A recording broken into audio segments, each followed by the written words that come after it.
शर्म करो ससुराल वालों।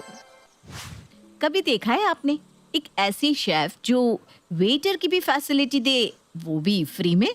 नहीं देखा ना। देखोगी भी कहाँ से। पर मैं आपको मिलवा सकती हूँ एक ऐसी लड़की से जो पिछले 2 सालों से ये फैसिलिटीज प्रोवाइड कर रही है। तो आपको लिए चलती हूँ नोएडा सेक्टर 255 के फ्लैट नंबर 208 में, जहाँ रोबोट की तरह काम करने वाली शेफ प्लस वेटर निकिता रहती है। निकिता, नाश्ता लगा। लाई मम्मी जी। भाभी मेरी सूट का पिन लगा दो ना प्लीज। आई दीदी।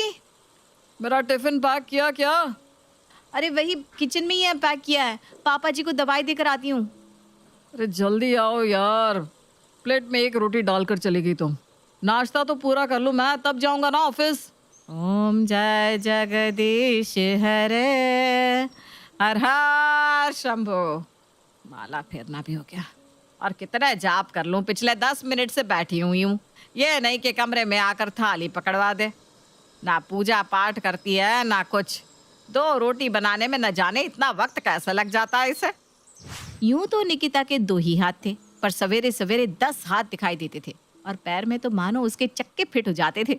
किचन से अपनी सास के पास, वहां से अपने ससुर के पास, ससुर से ननद के पास, ननद से पति के पास और पति से फिर किचन में। इसी तरह 20-30 चक्कर लगाने के बाद सुबह का नाश्ता पूरा होता था। इसके बाद भी निकिता का पूरा ससुराल उससे अनसेटिस्फाइड रहता था। नाश्ते का काम कर थक हार के निकिता सोफे पर बैठी है। हाश, हो गया नाश्ते का काम पूरा। कौन कहता है गृहस्थी में काम नहीं होता?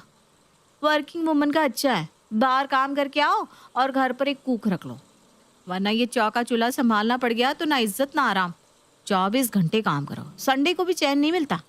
एक दिन कोई पूछने नहीं आता तबीयत कैसी है, आज आराम कर लो। बुखार में भी गोलियां खा खा कर काम करो, उसमें भी किसी को शांति नहीं है। अरे खुद में क्या बड़बड़ा रही है बहू? इतना भी कोई पहाड़ नहीं टूट पड़ा तुझ पर? हमारे जमाने में तो ये मिक्सचर, पंखा, गैस कुछ भी नहीं था। मैं तो जब शादी होकर आई थी तो आम की लकड़ी पर खाना बनाती थी। तेरे तो छाती छोलने अभी आगे खेलने कोई आवलिया बावलिया भी नहीं है, सिर्फ एक रसोई का काम बस। मैं तो एक हाथ से तेरी ननद को पकड़ी थी और एक से प्रेम को, और उससे मैं खाना बनाती थी। 40 लोगों का परिवार था हमारा। तेरी तरह ये रोना रोती तो चल जाता संसार मेरा। काम न करने वाले को 100 बहाने हैं बहू। ये सब छोड़ और कपड़े धोने में डाल दे, बहुत काम बाकी है अभी, तब तक राहुल भी उठ जाएगा। निकिता कपड़े धो रही होती है, तभी उसकी सास वहां आती है। यह सब बाद में करना, राहुल जा रहा है, उसे लेट हो रहा है, जा उसका नाश्ता उसके कमरे में पहुंचा दे। मम्मी जी मेरे हाथ में सर्फ लगा हुआ है, 2-4 कपड़े बाकी है, ये कर लेती हूँ उसके बाद। अरे इतनी भी कमेरी नहीं है तू, 2 मिनट में हाथ धोकर रसोई में आ जा। और हाँ, उसके लिए पोहा ही बनाना, कड़ी पत्ता डालकर। उसे पोहा खाने का मन है, और भूल कर भी पोहे में हल्दी मत डाल देना वरना चिढ़ जाएगा वो। जी मम्मी जी। बेचारी निकिता कपड़े धोते धोते उठती है। जीवन ही नर्क कर दिया है सबने मिलकर। रसोई में जाकर निकिता राहुल को पसंद है बिल्कुल वैसा ही पोहा बनाकर रख कर वापस कपड़े धोने चली जाती है। तभी राहुल कमरे से अपनी भाभी को आवाज लगाता है। भाभी पोहे नहीं बनेगी अब तक? अरे बहू से पकड़ा तो दे थाली, बेचारा कमरे से उठकर आएगा क्या? बना कर रखती है पर ले भी नहीं सकता, फिर से हाथ धोकर मुझे किचन में जाना पड़ेगा। जैसे ही अपने देवर को खाने की थाली पकड़ाकर निकिता बाथरूम की तरफ बढ़ती है, उसकी ससुर जी की आवाज सुनाई पड़ती है। बहू, एक गिलास पानी पकड़ाना तो। जी पापा जी, बस 1 मिनट, अभी तक कपड़े नहीं धुले और दोपहर के खाने का वक्त भी होने चला। इसी तरह से सुबह से शाम हो जाती है। चाय नाश्ते का क्या इंतजाम है बहू? 5 बजने वाले हैं, तेरे पापा जी उठते ही होंगे। एक काम कर, पकौड़े तल ले और साथ में चाय बना ले। मेरी ना बिना चीनी की ही चाय बनाना याद से। खाने के बाद वाला शुगर थोड़ा सा बढ़ गया है मेरा। तब तक मैं छत पर वॉक कर लेती हूँ, तू छत पर ही मेरा नाश्ता ले आना। तभी कमरे से प्रमोद की आवाज आती है। 5 बज गए क्या? नहीं जी, 10 मिनट बाकी है, अभी आप 10 मिनट और सो लीजिए। और सुन बहू, 10 मिनट के बाद तेरे पापा जी को याद से जगा कर उन्हें कमरे में नाश्ता पकड़ा देना, ठीक है? मैं पकोड़े नहीं खाऊंगी भाभी, मेरे लिए फ्रेंच फ्राइज बनाकर मुझे कमरे में पहुंचा देना। Okay bye. निकिता का काम सिर्फ खाना बनाने तक सीमित नहीं था। खाना बनाने के बाद उसे सबके कमरे में पहुंचाने तक का काम भी निकिता का ही था। शाम को सभी को नाश्ता देने के बाद निकिता जब खुद नाश्ता करने बैठती है कि पूर्वी वहां आती है। देखने में तो टेस्टी लग रहे हैं आलू के पकौड़े, मुझे ट्राई कर लेना चाहिए, है ना भाभी? पूर्वी अपनी भाभी की प्लेट से एक आलू का पकौड़ा उठाती है जो उसे बड़ा पसंद आता है और एक एक कर अपनी भाभी की प्लेट के सारे पकौड़े खा जाती है। एक एक करके मैं तो सारे पकौड़े खा गई भाभी। आई एम सॉरी, आपको बुरा लगा क्या? वैसे इसमें ना आप ही की गलती है।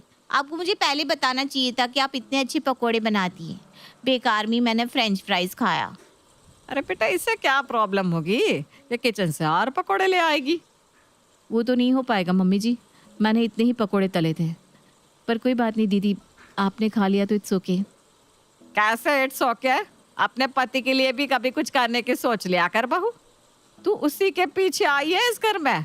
रात को जब वो आएगा और उसे पता चलेगा कि घर में उसके पीछे से पकौड़े बने थे जो कि उसके फेवरेट है और उसे ही खाने को नहीं मिले, तो बेकार में नाराज नहीं हो जाएगा? जा भी जाकर पकौड़े तल कर रख दे उसके लिए और उसके आते ही उसके हाथ में पकड़ा देना। ऐसे ही सुबह तेरे कारण बेचारे का मूड खराब हो गया था। जी मम्मी जी। इतनी मेहनत से पकोड़े बनाने के बाद भी निकिता को खुद के बनाए पकोड़े भी नसीब नहीं होते। बेचारी निकिता किसी को कुछ कह भी नहीं पा रही थी। रात को प्रेम ऑफिस से आता है। प्रेम दरवाजे से घुसते ही हाथ में पानी का ग्लास एक्सपेक्ट करता था, जिस कारण उसके आने के 5 मिनट पहले से बेचारी निकिता दरवाजे पर पानी का ग्लास लेकर खड़ी रहती थी। शोभा ने अपने बेटे की हरकतों को बिगाड़ने में कोई कसर नहीं छोड़ी थी, पर उसी आदतों को पूरा कर रही थी निकिता, जिस पर किसी को जरा भी दया नहीं आ रही थी। रात को सारा काम निपटाकर निकिता अपनी फ्रेंड सुषमा को कॉल लगाती है और उसे सारी बात बताती है। मेरे भी घर में ना इसी चीज़ की प्रॉब्लम थी। ना सास हाथ हिलाना चाहे ना ससुर, ना ही देवर के लिए लड़की मिल रही थी कि काम भी बढ़ जाए। इसलिए मैंने सीधा सीधा एक डाइनिंग टेबल खरीद लिया और ये नियम बना दिया कि जिसे भी खाना खाना हो डाइनिंग टेबल पर बैठ कर ही खाना खाएगा। कम से कम ये सबके कमरे में खाना पहुंचाने का लफड़ा तो खत्म। और बस भगवान की कृपा से सबने इस चीज़ को समझा और मेरी आधी से ज़्यादा प्रॉब्लम तो ऐसे ही सॉल्व होगी। अरे वाह, डाइनिंग टेबल, इस बारे में तो मैंने सोचा ही नहीं था सुषमा। अच्छा हुआ मैंने तुझे कॉल कर दिया। जब भी मैं तुझे कॉल करती हूँ ना, तू मेरी प्रॉब्लम का हल ज़रूर निकाल देती है। पर क्या निकिता की प्रॉब्लम का सॉल्यूशन सच में निकल गया था? मुझे तो नहीं लगता। अगली सुबह निकिता सभी के सामने डाइनिंग टेबल लाने का प्रस्ताव रखती है, जिसे सुनते ही सभी उस पर भड़क पड़ते हैं। सुबह सुबह लगता है तुमने भांग खा ली है। डाइनिंग टेबल के दाम का अंदाजा भी है तुम्हें निकिता? कितना महंगा आता है डाइनिंग टेबल? और ये फिजूल की बातें तुम्हें सिखा कौन रहा है? ओ, तुम्हारी फ्रेंड सुषमा, जिससे खुद का संसार नहीं संभल रहा। बात तो ठीक ही कह रहा है प्रेम बहू। अच्छी पत्नी तो वो होती है जो पति के पैसों को बचाकर आगे के भविष्य के लिए पूंजी खड़ी करे, बाकी ये जो छोटी मोटी चीज़ों में उसके पैसे उड़ाए। जब बिना डाइनिंग टेबल के काम चल ही रहा है तो क्या ज़रूरत है डाइनिंग टेबल लाने की? ऐसे ही जिद अगर तेरी सास मुझसे करती तो कहाँ से बना पाता मैं ये मकान। और फिर से निकिता के ससुराल वाले उसके माइंड वॉश में लग जाते हैं। पर इस बार निकिता ने ठान ली थी कि वो अब और नहीं सहेगी और वो सीधा सभी से कह देती है, कोई बात नहीं, अगर आप लोगों को डाइनिंग टेबल महंगा लग रहा है तो लाने की कोई ज़रूरत नहीं है। पर जब तक डाइनिंग टेबल नहीं आएगा मैं भी इस घर में नहीं रहूँगी, मैं मायके जा रही हूँ। और सभी के सामने निकिता अपने कमरे में जाकर अपना बैग उठाकर सीधा अपने ससुराल से बाहर निकल जाती है। अरे निकिता रुको तो। अरे रहने दे बेटा, इसकी फिक्र करने की कोई ज़रूरत नहीं है। रात भर की गर्मी है, शांत हो जाएगी, फिर कल सुबह मुंह उठाकर वापस आ जाएगी। सभी को ये सब निकिता का 2 मिनट का गुस्सा लग रहा था। बेफिक्र होकर सब आराम से सो जाते हैं। अगली सुबह हड़बड़ाकर प्रेम उठता है। 8 बज गए, किसी ने मुझे उठाया नहीं। अरे यार बॉस मेरे आधे दिन की पगार काट लेगा। तुमने मुझे वक्त पर उठाया भी नहीं निकिता, एक काम नहीं होता। पर प्रेम की बात का कोई जवाब नहीं आता। आता भी कैसे? निकिता तो लौट कर आई ही नहीं। प्रेम कमरे से बाहर निकलता है और अपनी माँ को सोफे पर बैठा हुआ दिखता है। उठ गया तो बेटा, जरा एक कप चाय तो पिला दे।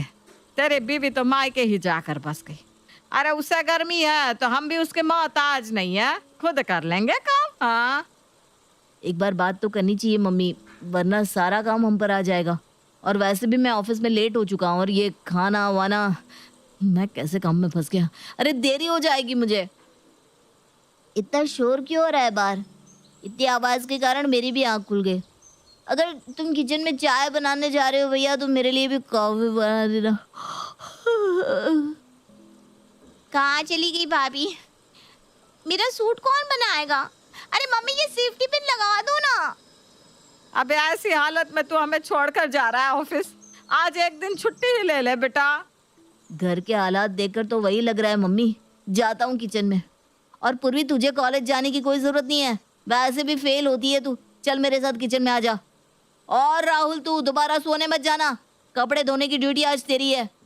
प्रेम और उर्वी किचन में तो चले जाते हैं पर किसी को पता ही नहीं कि कौन सी चीज़ कहाँ रखी है। दूध, चाय पत्ती, चीनी, बस इतने से ही बन जाती है चाय। और इतने से काम के लिए निकिता हम सब पर हुकूमत जमाती थी। आज मैं ही बनाकर दिखा देता हूँ चाय, उसे भी तो पता चले कि उसका पति क्या चीज़ है। पर ये चाय की पत्ती है कहाँ? पूर्वी ज़रा इधर उधर देख तो, और चीनी का डिब्बा भी पकड़वाना। पूर्वी पूरा किचन छान मार लेती है पर उसे कहीं चीनी नहीं मिलती। और चाय पत्ती का तो क्या कहें, कैसे मिलती? जो कभी किचन में आया ही नहीं उसे पता कैसे होगा कौन सा सामान कहाँ रखा हुआ है। पूर्वी चाय पत्ती को फ्रिज में ढूंढती रहती है, उसे वहाँ भी नहीं मिलती। फिर वो नमक के डब्बे को चीनी का डिब्बा समझकर प्रेम को पकड़वा देती है। छोड़ो, आज तो लगता है चाय पत्ती बनने का योग ही नहीं है। वैसे भी चाय सेहत के लिए अच्छी नहीं होती, हम सब दूध ही पी लेते हैं। और इसी दूध में कॉफ़ी डालकर राहुल को पकड़ा देंगे। और नमक को चीनी समझकर प्रेम दूध में डालकर तैयार कर लेता है। मैं तो अपना ग्लास बाहर लेकर जा रही हूँ भैया, मैं थक गई। मैं भी थक गया। जिसे लेना है खुद अपना दूध जाकर किचन से ले ले। अरे एक दूध का ग्लास तक तुम लोगों से पकड़वाया नहीं जा रहा। एक नंबर के काम चोर हो दोनों। जैसे ही शोभा दूध का पहला घूंट लेती है वो थूक देती है। तो ये क्या है? छी छी छी, पूरे मुंह का स्वाद किरकिरा कर दिया। लगता है चाय मांग कर ही गलती कर दी मैंने। चाय तो मिली नहीं, उल्टा दूध में नमक डाल कर रख दिया। ओह शिट, शायद वो सेंधा नमक था भैया। लाओ इधर ग्लास दो, मैं भी ठीक करके लाती हूँ। इसमें ना ज़रा सी चीनी मिला दूंगी तो सब ठीक हो जाएगा। अरे रहने दे, चाय का तो वक्त ही निकल गया। अब नाश्ते की तैयारी कर जाकर। कोई नाश्ता देगा कि नहीं मुझे? चाय तो नहीं मिली, नाश्ता भी नहीं मिलेगा। मैं कहता हूँ आज नाश्ता बाहर से करवा ले क्या भैया? हाँ ये भी ठीक है। जाकर नथुराम की कचौड़ियाँ ले आ, और कचौड़ियाँ ला ही रहा है तो चाय भी लेते आना। बिना चाय के ताजगी महसूस नहीं होती। कचौरी वचूरी मैं नहीं खाऊंगी, इडली ले आना राहुल। राहुल सभी के लिए कचौड़ियाँ और पूर्वी के लिए इडली लेकर आता है।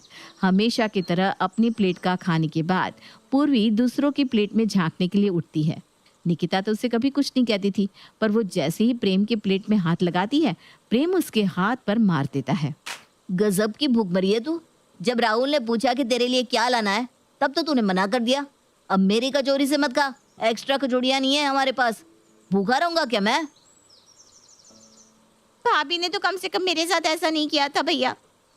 तुम तो उससे भी गए गुजरे निकले, इसलिए सुबह मुझे कॉलेज जाने से मना कर रहे थे ना।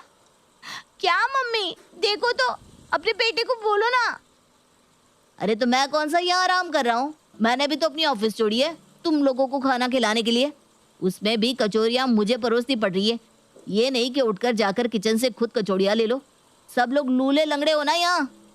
एक दिन निकिता क्या चली गई, तुम लोग इन हरकतों पर उतर आए। और राहुल तू जाकर वॉशिंग मशीन का वाटर फ्लो ऑफ करके आ, कब से पानी बहे जा रहा है।